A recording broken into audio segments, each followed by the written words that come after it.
How do you say this word?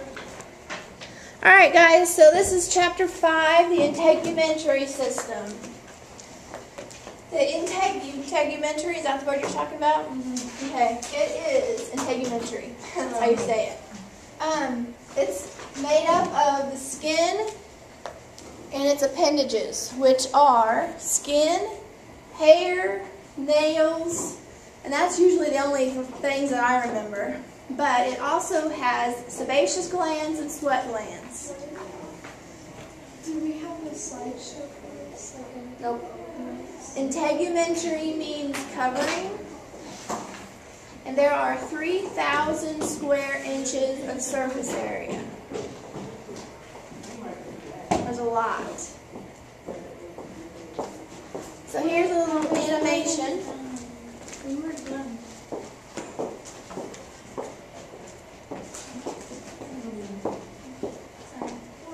Can you please leave?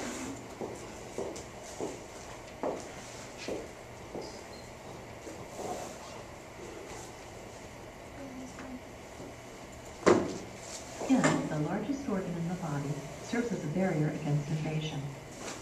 It is a tough, flexible, waterproof covering. Skin has 2 layers with many functions. In the epidermis, keratin cells contain a protein, which, when these cells die, forms a tough, waterproof covering. In the epidermis, melanocyte cells produce melanin that gives color and protects the skin from the UV rays of the sun. There are many structures in the dermis. Sweat glands produce sweat in a process that leads to a reduction of heat that lowers body temperature. Glands found around hair follicles produce sebum, which lubricates the skin and has antibacterial and antifungicidal properties. Nerve receptors enable the nervous system to process and interpret information on pain, touch, heat, and cold. Body temperature is regulated by the dilation and constriction of the blood vessels. Blood vessels react to emotional stimuli such as embarrassment, which results in a red face. Blood vessels dilate. While fear may result in pallor, blood vessels constrict. Sunlight and the skin are necessary to form the secretion of vitamin D precursor. Made from keratin, hair protects and insulates the body. The erector pili muscle around hair follicles reacts involuntarily when we are scared or chilled and contracts, causing hair to stand on end with a goose flesh appearance on our skin. Made of keratin, nails rest on a bed of blood vessels. This is useful to determine if a person is getting enough oxygen. Alright, so we're going to play it one more time, and I want to point out some things. Actually, I'm going to...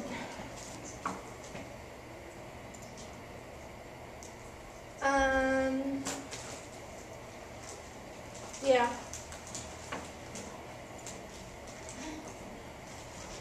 Alright. So,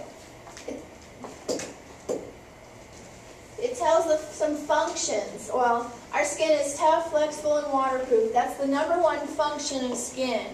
It's the covering. So this is just the epidermal layer, and this is the dermal layer. We'll talk about more, but this shows the erector pili muscle. Whenever you get goosebumps, your erector pili muscle flexes and it makes your hair stand on end. This sweat glands produce sweat, and we'll talk about pores. I think that's all from this. What was the dermal or something like that? Well, I'll show you in just a minute. Okay.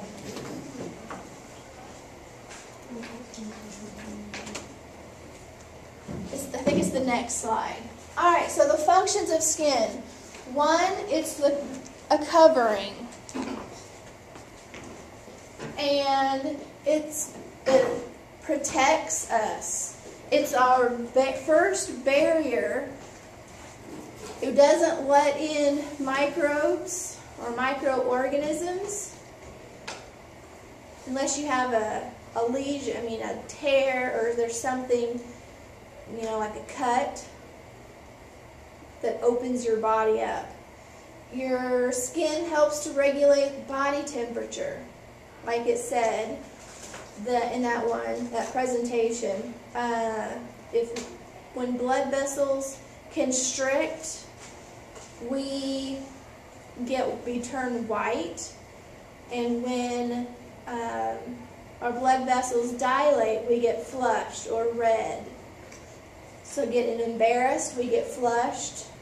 So are our blood vessels constricting, tightening up, or are they dilating, letting in, or loosening when we get red?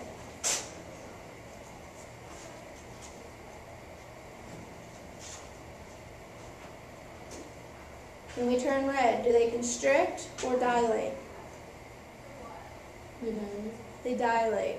That's right. When blood vessels constrict, that means they're tightening up. It's just like your pupils dilate and constrict. When the blood vessels dilate, that means that there's more blood, and more blood will get from point A to point B. When it constricts, there's going to be, just picture a smaller diameter straw. Not as much blood is getting transported, okay? Another way that our skin regulates body temperature is with a sweat gland.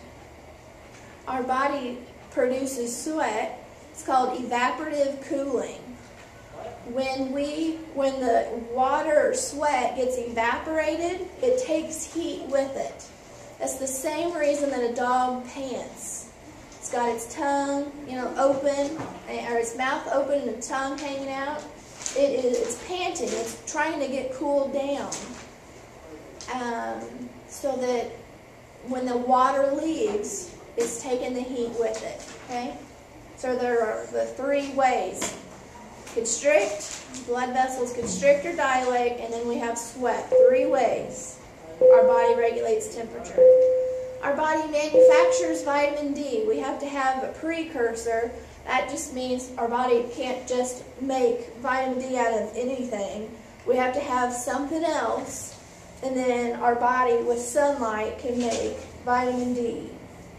Nerve receptors are also in skin, and we'll show you on this slide. Okay, we'll get there. I think I broke the copy. Okay, we'll worry about it later. Okay, I'll give this To finish off functions, our skin's a temporary storage. We store some nutrients, some blood. Our skin screens out ultraviolet radiation.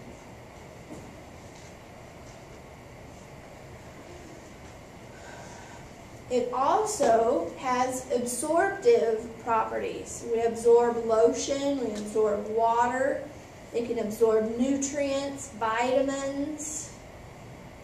Absorptive or absorption. So, structure of the skin. This will make more sense when we get to the next slide, but for now, epidermis is the most outside part. If you go up and you touch somebody, you're touching their epidermis.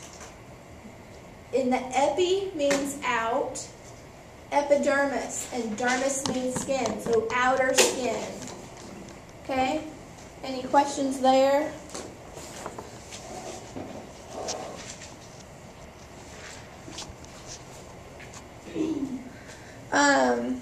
It's avascular. The epidermis is avascular. What does that mean? Anybody know? Avascular. If something is vascular, it means it has blood vessels. The A in the front means without. So without blood vessels. The epidermis doesn't have blood vessels. The dermis does have vessels, so it is vascular. The dermis is what we actually call true skin, which you'll see in a second, next slide. And it's made of connective tissue. Remember from the last chapter, we talked about connective tissue. There are 4 types of connective tissue. So, here we got a good picture of skin. This very thin layer is the epidermis, and it has the kind of flakes. You can kind of sort of see the little lines here. This is what the part of our skin that is out here, and it flakes off. It's the most superficial. The dermis is deeper down. When we add tissue, new tissue is added here into the dermal level, and the older tissue moves up. So the dermis actually moves up, and then it becomes the epidermis, and then it flakes off. Or you can scratch it off. Or you get burned, you can burn it off. Okay? We have hairs that are come down. It's actually in the dermal layer. Remember I showed you on the animation, had a muscle. It was actually like right here. That muscle is called erector pili. And that is what, when we get cold, our muscle will flex, and that erector pili flexes and makes the hair stand on its end. Okay?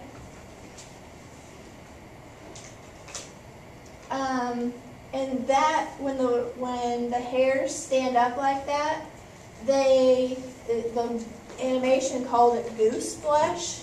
I had never heard that before. I saw this animation last year. I call it goose bumps. But so the hair is actually in the dermal layer. We have sweat glands. And there's a gland, and then there's a duct. The duct actually opens up into the epidermal layer, or the outside, so that when we sweat, it can evaporate and cool us down. It's very similar. A sweat gland in breasts, we have mammary glands that produce milk. And the gland is in the actual breast tissue, and there are individual ducts. But I don't know if you guys know, when you are nursing, when you have a baby and you're feeding a baby, several ducts open out into the nipple. So you can, if you have pressure built up, you need to have your child nurse. Some milk can go different ways. It's not just one duct. Kind of like when you potty or urinate. Potty, my 2-year-old. You have a urethra that opens out into your external, okay, the outside. There's only one duct. Urine just comes out one way. That's the way there's sweat glands. For one sweat gland, one duct. It's different with mammary. Okay? We have blood vessels. We have red, which stands for an artery, which means it's coming from the heart. It's oxygenated. And blue is a veins. Blue because it's deoxygenated, just like you. If you were deoxygenated, you didn't have enough, you'd turn blue. And nerves. Nerves are also in the dermal layer.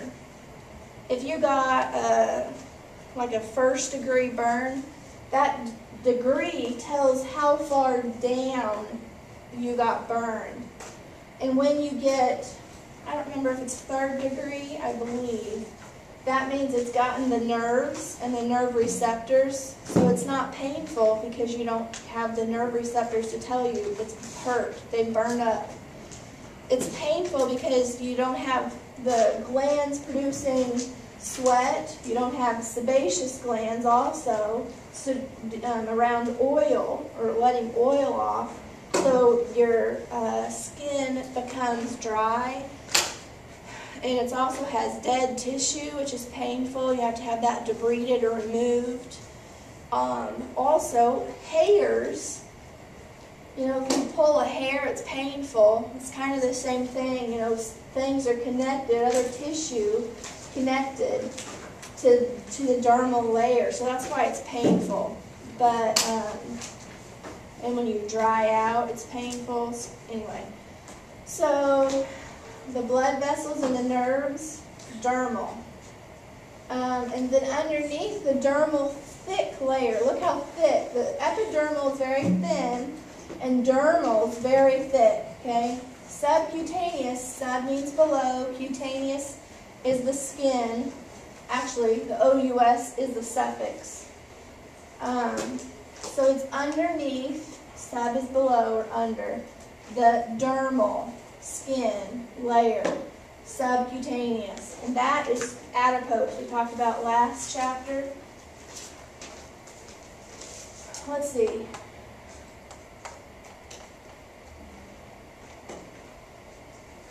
There are nerve receptors throughout. So you have an epidermal and dermal layer. Any questions? Okay. We have keratinocytes, and the keratin is a protein. Cyte means cell, C-Y-T-E.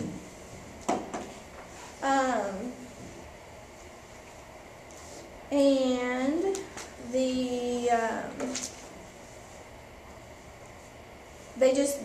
keratinocytes produce keratin. That's all you need to know about that. Merkel cells are the sensory receptors for touch. Merkel cells, sensory receptors for touch. I have a hard time remembering that, so if you guys come up with a fun way to help you remember, I'm interested in knowing too. Melanocytes.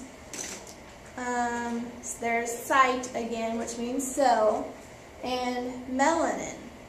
Melanin is a pigment. So those of you, Allie, you and Lauren were comparing your darkness, dark complexion. You know, Lauren's a redhead like I am. We don't have as much melanin as you do. So we are a lot less complected.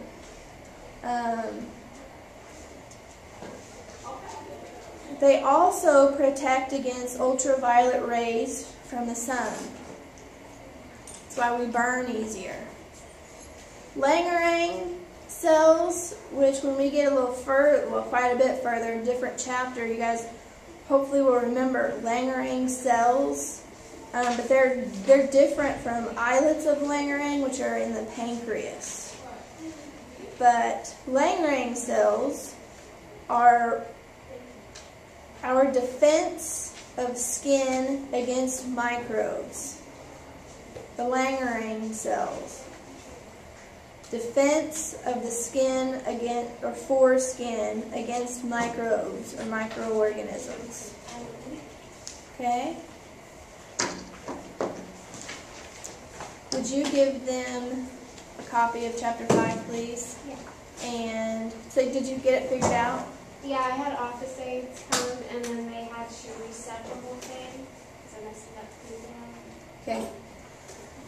Alright, so there are 5 layers that make up the epidermis. Stratum, please. Thank you. 5 layers of the epidermis, which we came up, well, there's a little saying you can remember to help remember the layers. This slide is actually should probably be the other direction. The stratum germinativum, which I think is, that's why I say it, I don't know if it's correct, but it's the most deep. So to me, it should be down here. You know, we showed the animation. Well, there's the epidermis and the dermis. The stratum germinativum is the most deep layer in the epidermis. But a way to remember, so the corneum is the most at the top, the most superficial. So if you just take the first letter, I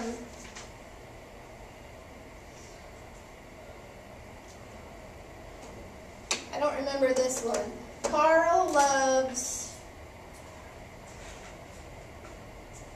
something sex games.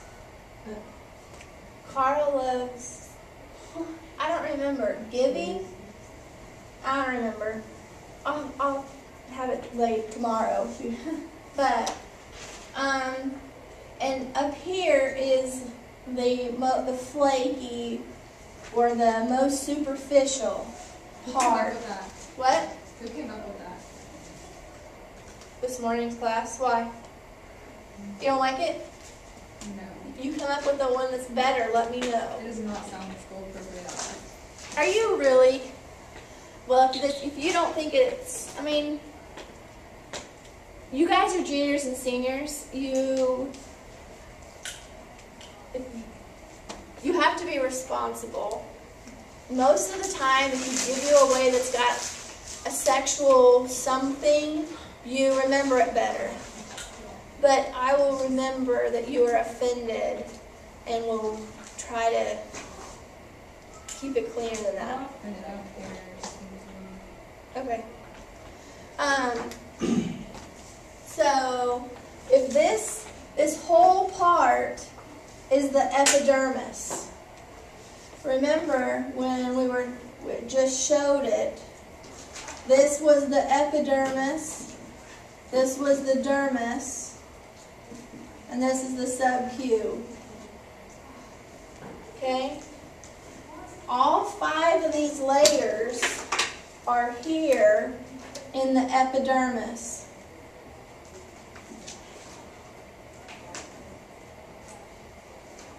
Okay?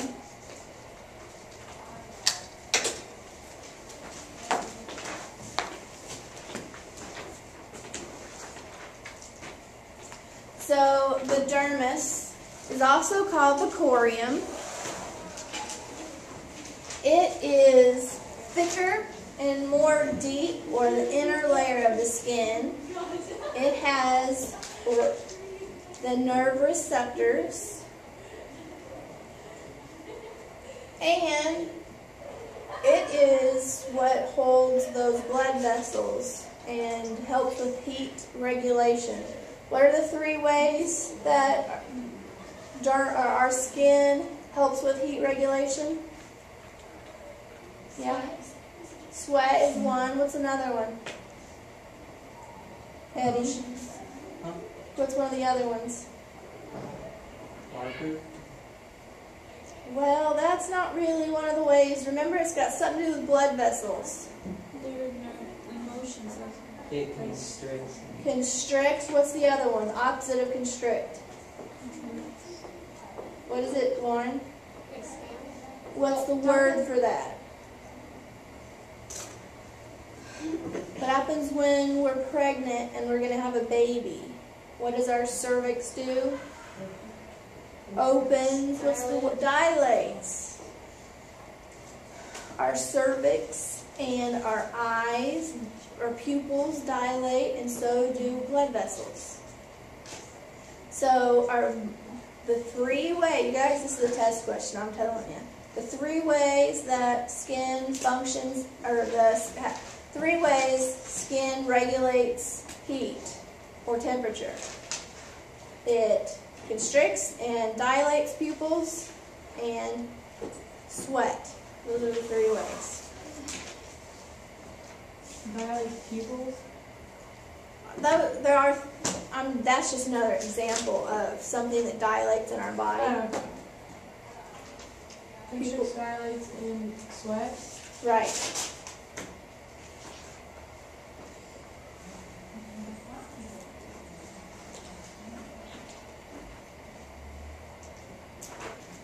The subcutaneous layer, which is what?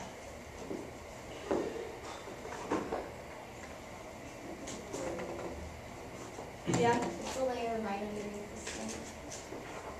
It's there's right a top underneath what? layer- There's a top layer, your dermis, and then it's right underneath There's the epidermis, and then there's the dermis, and then the subcutaneous.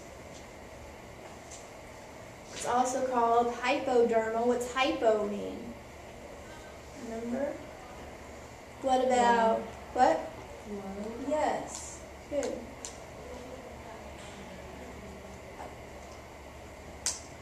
So sub-Q is underneath the dermis. It's not a true part of the integumentary system because it's not skin, hair, nails, or the two glands. You remember the two glands? What are they?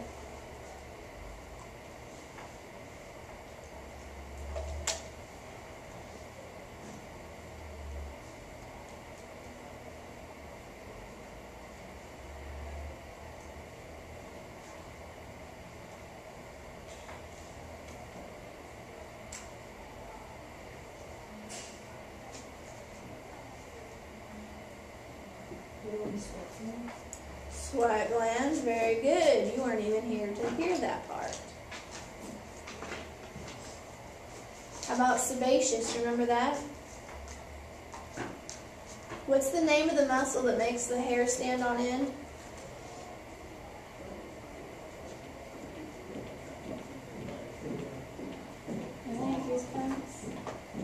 It makes goosebumps. Sweat. And that's not the name of the muscle.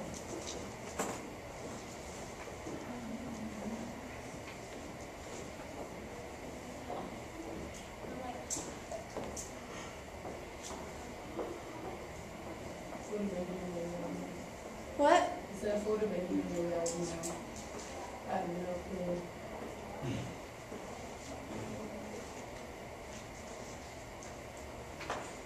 What's going on today, guys? Long weekend?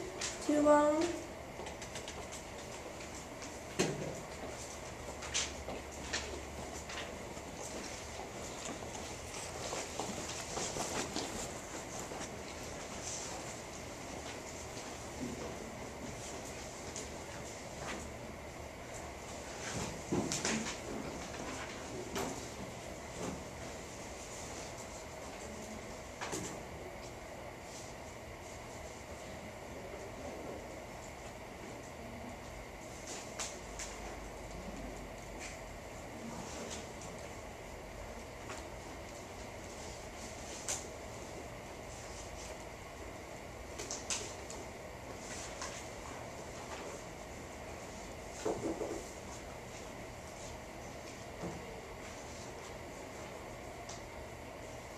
The erector. Yes. Erector pili. It's like stand in anatomical position, standing erect, or an erection, stand up. Erector pili. It's the muscle that makes our hair stand up. Gives us the goosebumps.